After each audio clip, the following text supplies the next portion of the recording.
Kuva Kw'I wa kabiri igenekerezo rya 22 z'ukwezi k'umunani uyu mwaka muri Afrika Yepfo i Johannesburg hariko habera inama idasanzwe igira 15 ihuza ibihugu biri mu muryango wa BRICS. BRICS n'umuryango twavuga yuko ugizwe n'impfunyapfunyo y'ibihugu vya Brazil, Uburusiya, Ubuhindi, Ubushinwa hamwe na Afrika Yepfo.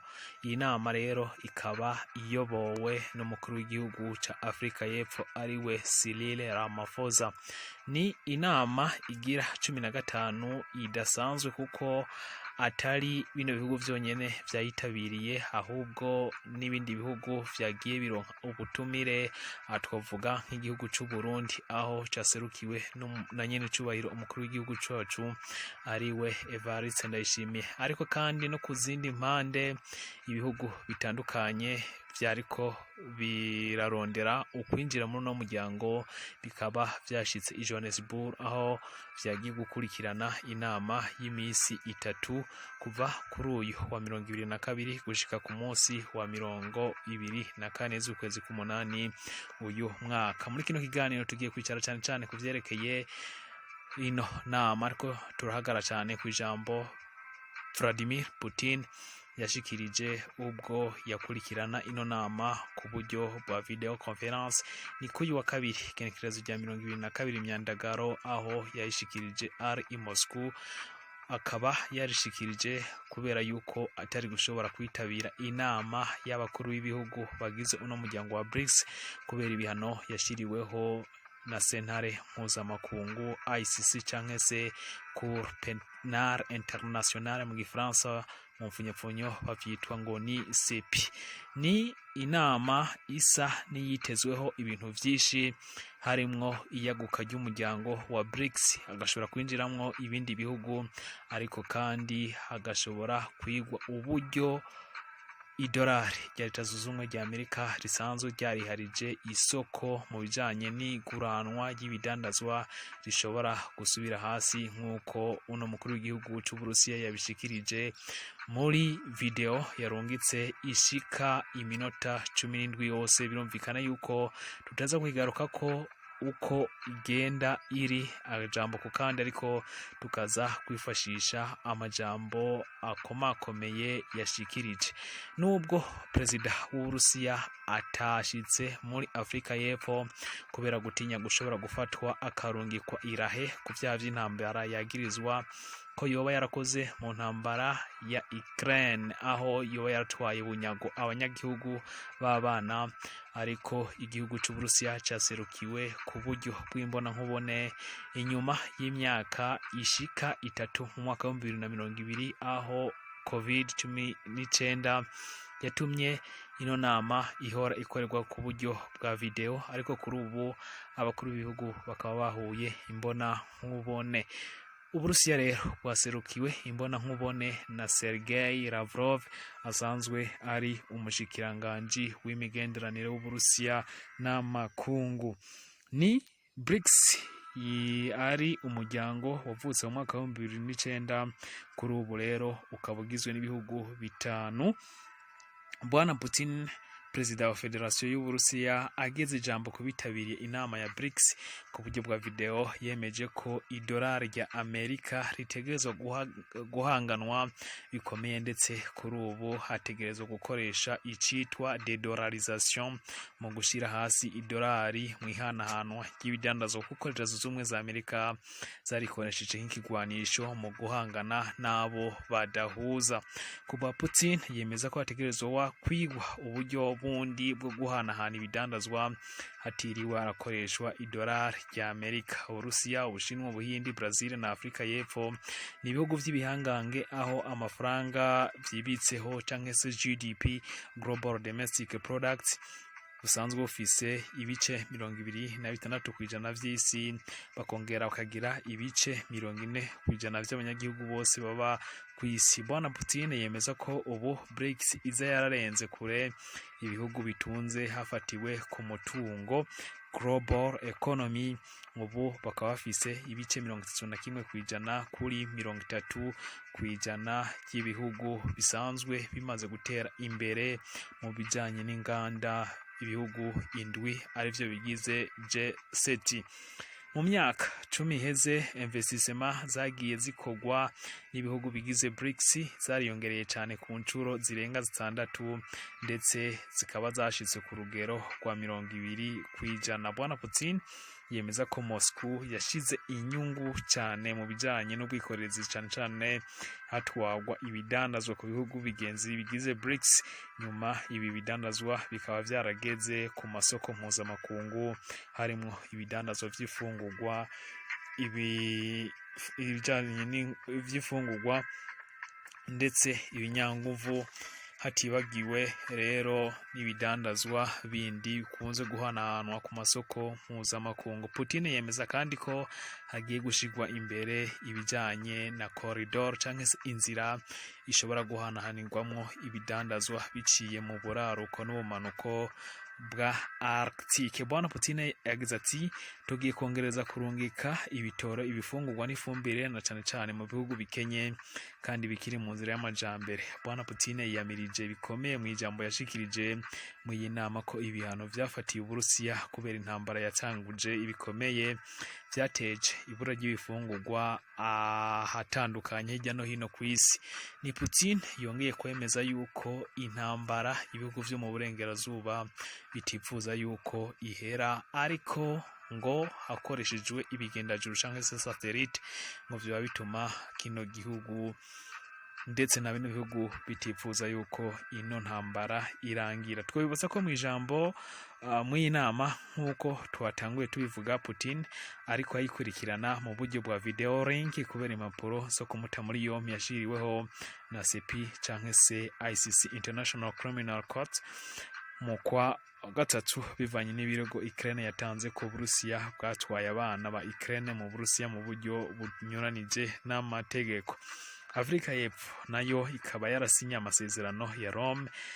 Leta Zunze Ubumwe za Amerika n'abo bafatanije basavye ko mu gihe yoshika muri Afrika y'Epfo kino gihugu coca kimufata kikamuta muri yompi. Moscow yakanye yivuye inyuma ibi birego, ivuga ko ataco bivuze kandi atashingiro bifise.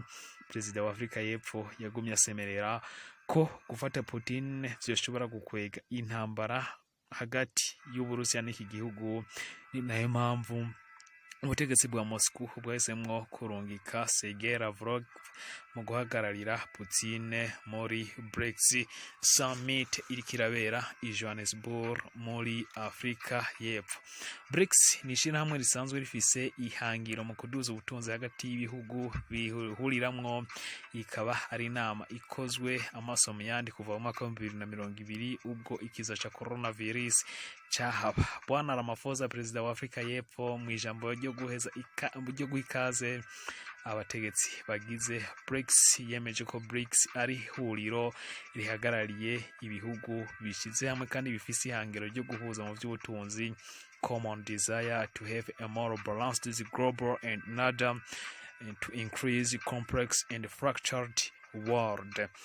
Kuri ubu bisa nkaho BRICS iriho irondera guhangana n'ibihugu bigize G7, ibihugu twavuga yuko bigwiriyemwo ibihugu vya Buraya, aho G7 ryari ishirahamwe rimaze imyaka n'iyindi risa n'iryiganziye amasoko mpuzamakungu. Iri huriro rero risa n'irihaye rirondera kuja mu gasongero ku bijanye na geopolitique. Ibi bigashobora guha Uburusiya n'Ubushinwa kurondera ibihugu bicuti ndetse bikongera bikaba ibihugu vy'ibihangange hirya no hino ku isi.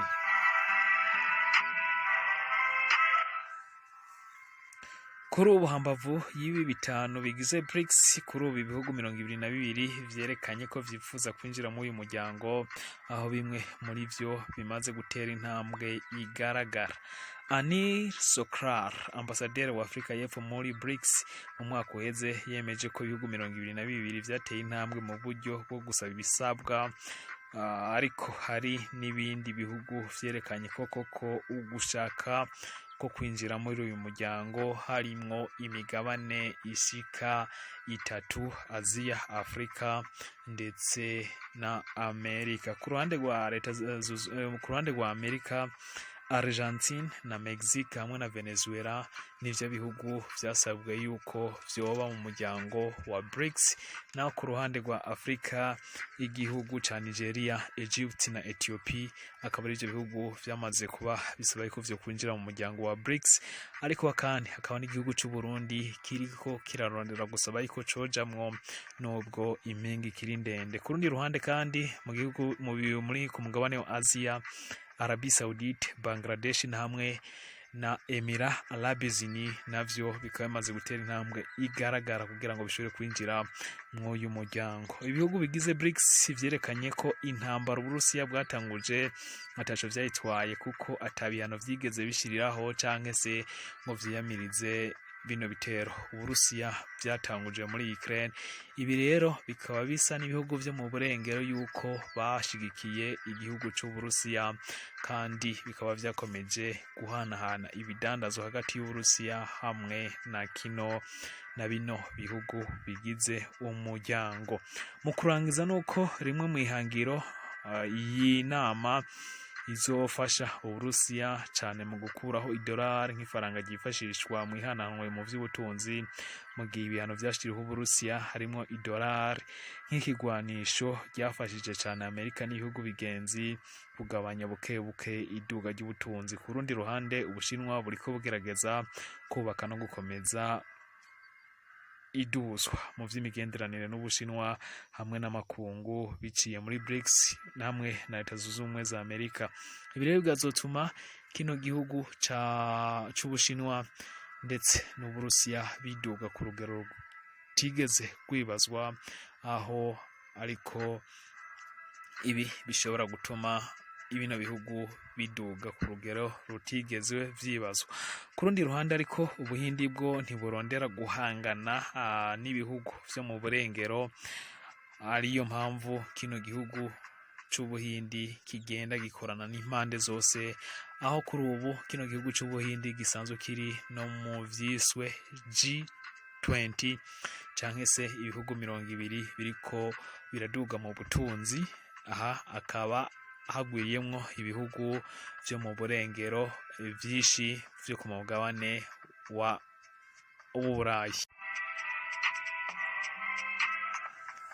Ibihugu navyo bigize BRICS bikaba rero biriko birahangana cane na bino bihugu bigize G7 canke se G7, bikaduza ibijanye na geoeconomique hifashishijwe geopolitique.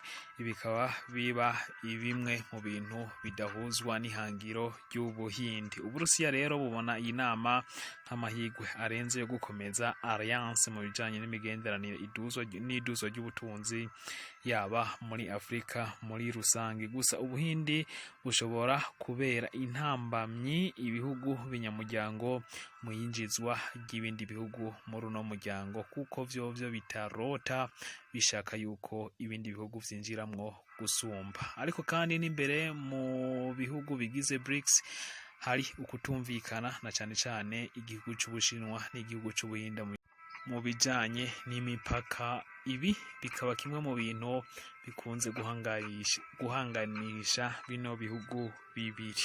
Reka tugeze ngaha, tubashimire ko mubanye natwe kuri Yepfo TV. Tubasabe muri subscribe kuri channel YouTube kugira ngo amakuru atandukanye muze murayaronkera ku gihe. Mushobora gusangiza ino video, mushobora kuyikunda, mushira ko like, ariko kandi mushobora no gukomanta. Tubashimire.